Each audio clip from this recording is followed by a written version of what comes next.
इलाज है या नहीं है। इलाज तो अभी तक सर्दी जुकाम का भी नहीं है, सर्दी जुकाम की भी कोई वैक्सीन नहीं है। क्या हम उससे डरते हैं? नहीं डरते हैं। क्यों? क्योंकि ज्यादा लोग नहीं मरते हैं। तो सबसे पहले डेथ रेट कैलकुलेट करते हैं कि एग्जैक्टली कितना है। कितने टेस्ट हुए? 40 लाख टेस्ट हुए, उसमें से 2 लाख लोगों को हुआ, तो नियर अबाउट एवरेज कितनी आई? 5% की। अगर यही हमने 4 करोड़ टेस्ट करे होते तो कितने डिटेक्ट हो गए होते? अब तक 20 लाख हो जाते। 40 करोड़ करे होते तो कितने हो जाते? 2 करोड़ हो जाते। टोटल अगर कर लिए होते हमने टेस्ट 130 करोड़ का, तो कितना नंबर निकल करके आ जाता? Near about 5 crore. इसका मतलब 5 करोड़ लोगों को या तो आज की डेट में है या हो चुका है। और एक और मजे की बात यह है कि कोरोना में ऐसा नहीं है कि जिसको भी होता है उन सबके सिम्टम्स आते हैं। 80% से ज्यादा जो केसेस होते हैं वो असिम्टोमेटिक होते हैं, उनमें कोई सिम्टम्स नहीं आते हैं। यानी अगर मुझे हो गया है और मैं ठीक भी हो गया हूं तो मुझे पता तक नहीं है। वो तब मुझे पता लगेगा अगर मैं अपने एक टेस्ट कराऊंगा जिसको एंटीबॉडी टेस्ट बोलते हैं, और मेरी बॉडी में एंटीबॉडीज मिलेगी, तब मैं कह सकता हूं कि हाँ मेरे को था और वो ठीक हो गया है। तो अभी अगर हम बेसिक सी कैलकुलेशन करें तो 5 करोड़ निकल करके आ रहा है नंबर। उसमें से डेथ कितनी हुई है? 5,800। तो 5 करोड़ में से 5,800 डेथ हुई है। पहले तो इसको कैलकुलेशन को हमको ठीक करना है। डेथ को अंडर रिपोर्ट करने का कोई तरीका नहीं है, बल्कि ओवर रिपोर्ट किया जा सकता है। ओवर रिपोर्ट कैसे? फॉर एग्जांपल आपकी बॉडी में टेस्ट हुआ, आपकी बॉडी में मिला कोरोना वायरस, लेकिन आपके अंदर पहले ही बहुत सारी प्रॉब्लम्स चली रही थी, तब भी आपकी किसी ना किसी वजह से डेथ होने ही वाली थी। बट क्योंकि ये कोरोना आया आपकी बॉडी में, इस वजह से आपकी डेथ हो गई, तो ये ट्रिगर कर गया। तो ये जो 5800 का नंबर है, ये इससे कम तो हो सकता है, इससे ज्यादा होने के चांसेस बहुत कम है। बट एक बार को हम मान लेते हैं कि इतना ही है नंबर, ना कम है ना ज्यादा है, तो कितनी परसेंटेज निकल करके आई? 5 करोड़ में से अगर 5800 डेथ्स हुई हैं तो क्या परसेंटेज निकल करके आई? Near about 0.01%। ये उससे बहुत कम है जितनी डेथ्स हमारे यहां पे होती हैं रोड एक्सीडेंट की वजह से। हर साल की अगर हम एक कैलकुलेशन देखें तो 1.5 लाख से ज्यादा डेथ हो जाती है इंडिया में रोड एक्सीडेंट्स की वजह से। हर 4 मिनट में एक डेथ होती है रोड एक्सीडेंट की वजह से। और अगर अभी आप देखोगे सड़कों पे एक बहुत ही फनी चीज नजर आ रही है। 2 व्हीलर पे जा रहे हैं, मास्क सबने लगाए हुए हैं, कभी भी नोट करना इस चीज को। हेलमेट नहीं पहने हुए, हेलमेट बहुत कम लोगों ने पहने हुए हैं। इससे हमको क्या समझ आ रहा है? क्या ये समझदारी है, बेवकूफी है? क्योंकि हेलमेट ना लगाने की वजह से उनके मरने के चांसेस उससे बहुत ज्यादा है, कई गुना ज्यादा है जितना कि कोरोना से मरने के उनके चांसेस है। तो ये डर है जो चारों तरफ फैल रहा है, और मीडिया डर को और बढ़ाता चला जा रहा है। और क्योंकि सही इंफॉर्मेशन किसी के भी पास में नहीं है, या सही कैलकुलेशन किसी के पास में नहीं है, ये जो अभी हम कर रहे हैं इसको मैथमेटिकल मॉडलिंग बोलते हैं। यानी एक डेटा को देख करके एक मॉडलिंग करी जाए और फिर समझा जाए कि एक्चुअल में जो सही डेटा है वो क्या है। ये नहीं कि लिमिटेड डेटा के बेस पे हम कोई भी कंक्लूजन ड्रॉ कर लें और उसके बेस पे डरते रहें। तो अगर इसका डेथ रेट 0.01% है तो हम सब इतना डर क्यों रहे हैं?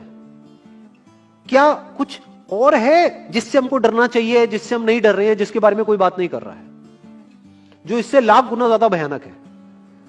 मतलब कोरोना से लाख गुना ज्यादा खतरनाक कुछ है जिससे हम नहीं डर रहे हैं और इससे हम डर रहे हैं। वो क्या है जिससे हमको डरना चाहिए?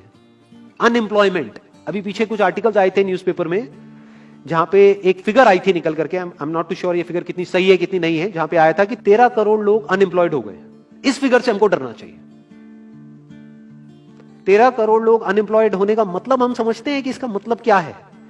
इसका मतलब ये, अगर इकोनॉमी पॉइंट ऑफ व्यू से देखोगे, कि ये जो 13 करोड़ लोग हैं ये अपने जो खर्चे हैं वो अब बहुत ही लिमिट में कर देंगे। जिस बंदे की नौकरी चली गई है, क्या वो जाकर के मार्केट में नए कपड़े खरीदेगा? क्या अपने बच्चों के लिए खिलौने खरीदेगा? ट्रैवल एंड टूरिज्म तो भूल ही जाओ। ऐसी और हजारों इंडस्ट्रीज हैं जिनकी धज्जियां उड़ जाएंगी क्योंकि डिमांड कम हो जाएगी ओवरऑल इकोनॉमी के लेवल पे। जब डिमांड कम होगी तो क्या करना पड़ेगा इन ब्रांड्स को, इन कंपनीज को क्या करना पड़ेगा, इन मैन्युफैक्चरर्स को क्या करना पड़ेगा? अपनी सप्लाई को कम करना पड़ेगा। जितनी उन्होंने सप्लाई कम करी, अनएम्प्लॉयमेंट और बढ़ गया कि आज जो नंबर 13 करोड़ है वो बढ़ करके कितना हो गया? 20 करोड़।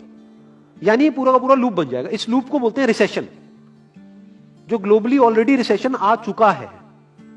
और अगर यही रिसेशन और डीप होता चला जाए तो उसको बोलते हैं डिप्रेशन, जहां से एक इकोनॉमी को बाहर आने में 5 से 10 साल लगते हैं। तो इकोनॉमी का पहले ही बुरा हाल था, प्लस इस कोरोना की वजह से और बुरा हाल हो गया है, प्लस जो रहा सहा हमारा जो अपना डर है वो सिचुएशन को और खराब करता चला जा रहा है। और इस डर को हर कोई बढ़ा रहा है, कोई भी कम करने का काम नहीं कर रहा है। एक्चुअल में अगर आप मेरे स्टैंड पॉइंट से देखोगे तो डरने की कोई जरूरत ही नहीं है, क्योंकि जो डेथ रेट है वो बहुत ही कम है। तो हम डर क्यों रहे हैं? सोचो। बस इसलिए कि डेथ नहीं होनी चाहिए। अगर यही हमारा ऑब्जेक्टिव है कि डेथ नहीं होनी चाहिए, मतलब हम कहते हैं कि किसी की डेथ नहीं होनी चाहिए, तो फिर तो लॉकडाउन परमानेंट हो जाना चाहिए, सड़कों पे निकलना ही नहीं चाहिए, क्योंकि सीधा सीधा 1.5 लाख डेथ बचेंगी। 1.5 लाख लोग जो हर साल एक्सीडेंट में मरते हैं, उनको हम बचा सकते हैं ना, उनकी लाइफ बच जाएगी। परमानेंट कर दो लॉकडाउन को। कैसा है आइडिया? ये बिल्कुल ऐसा है जैसे मैंने एक आदमी की एक कहानी सुनी थी, उसके घर में एक चूहा घुस गया, तो उस चूहे को उसने पकड़ने की बड़ी कोशिश करी, लेकिन वो चूहे को नहीं पकड़ पाया।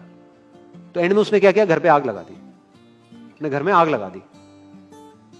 उसके बाद भी चूहा तो बच करके निकल गया, घर चला गया, घर जल गया।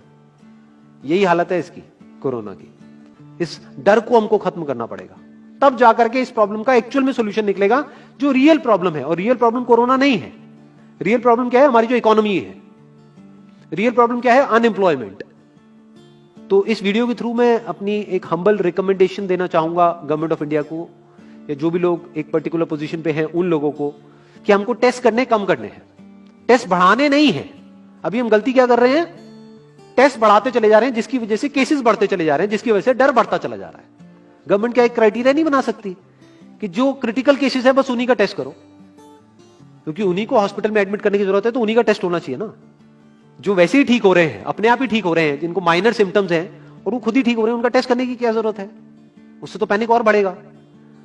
और अगर टेस्ट कर भी दिया तो हम करने क्या वाले हैं? उनको क्या हॉस्पिटल में एडमिट करने वाले? नहीं, घर पे क्वारंटाइन करने वाले हैं। अभी जो क्वारंटाइन वाला फंडा है, ये भी जब बेस छोटा होता है तब तो काम करता है, जब करोड़ों में हो जाता है तब काम नहीं करता है। मैं अगर एग्जांपल से समझाने की कोशिश करूं, जो मेरी थॉट प्रोसेस है उसको, इमेजिन करो एक ऐसी सिचुएशन है कि हम एक घर में है और चारों तरफ से बाढ़ आई हुई है, और ये जो घर है हमारा वो ऐसा है, इसको इमेजिन करो जहां पे हजारों दरवाजे हैं।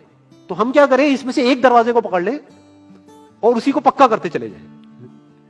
ये है क्वारंटीन, और बाकी के हजारों खुले पड़े हैं। एक को हम पक्का करते चले जा रहे हैं, क्योंकि यहां से पानी अंदर नहीं आना चाहिए। इंडिया की पॉपुलेशन क्या है? 130 करोड़। टेस्ट कितने हुए हैं अभी तक? 40 लाख।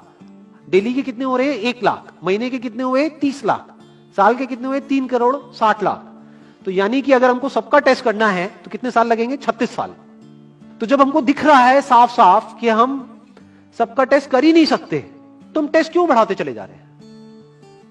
या तो सबका टेस्ट करो और सब में से सबको देख करके सबको क्वारंटाइन कर दो। ये बिल्कुल ऐसा हुआ कि वो जो घर है जिसकी मैंने अभी बात करी, या तो उसको हर तरफ से सिक्योर करो कि अगर उसके 1000 दरवाजे हैं तो एक को बंद मत करो, सारे बंद कर दो। तब आप कह सकते हो कि यहां पानी अंदर नहीं आएगा, कि हमने 130 करोड़ लोगों का टेस्ट कर लिया है, उसमें से केसेस निकल गए हैं 6 करोड़, और 6 करोड़ को हमने क्वारंटीन कर दिया है।